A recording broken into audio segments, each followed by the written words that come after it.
Hi friends, welcome to my channel.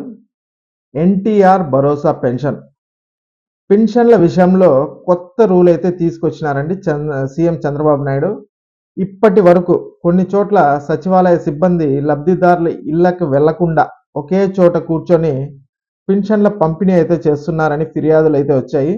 మరి దానికి పరిష్కారంగా ప్రభుత్వం చేపట్టిన మార్పుల గురించి ఈ వీడియోలో అయితే తెలుసుకుందాం.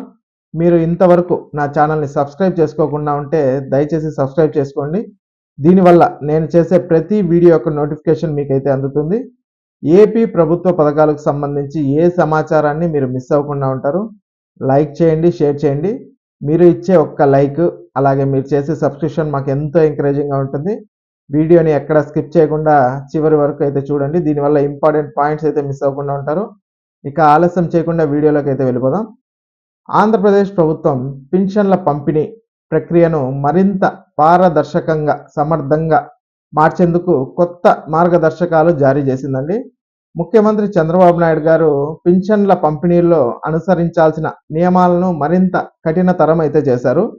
ఈ మార్పుల ద్వారా లబ్ధిదారులకు సరైన సమయంలో వారి నివాసం వద్దే అంటే వారి ఇంటి వద్దే పింఛన్ అందేలా చర్యలు అయితే తీసుకున్నారండి.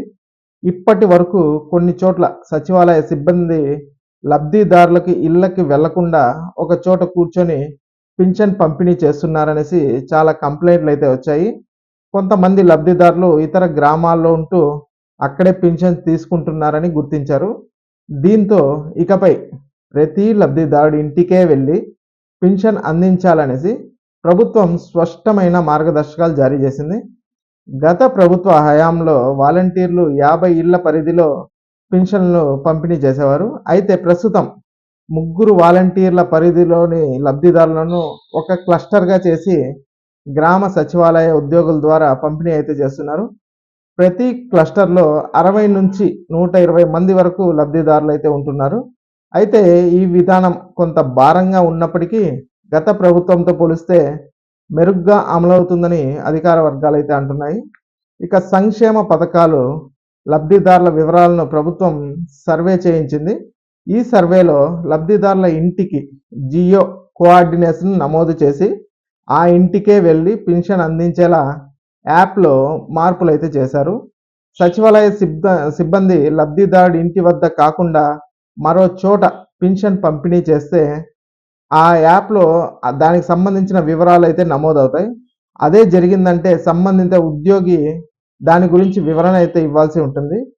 ఇప్పటి వరకు తరచుగా వేరే చోట పెన్షన్లు తీసుకుంటున్న వారి వివరాలను అధికారులు పరిశీలిస్తున్నారు.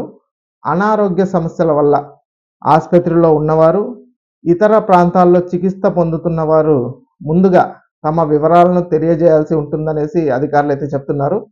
ఈ మార్గదర్శకాలు అమల్లోకి వచ్చిన తర్వాత పెన్షన్ల పంపిణీ మరింత క్రమబద్ధమైనదిగా మారుతుందని ప్రభుత్వం అయితే భావిస్తుందండి.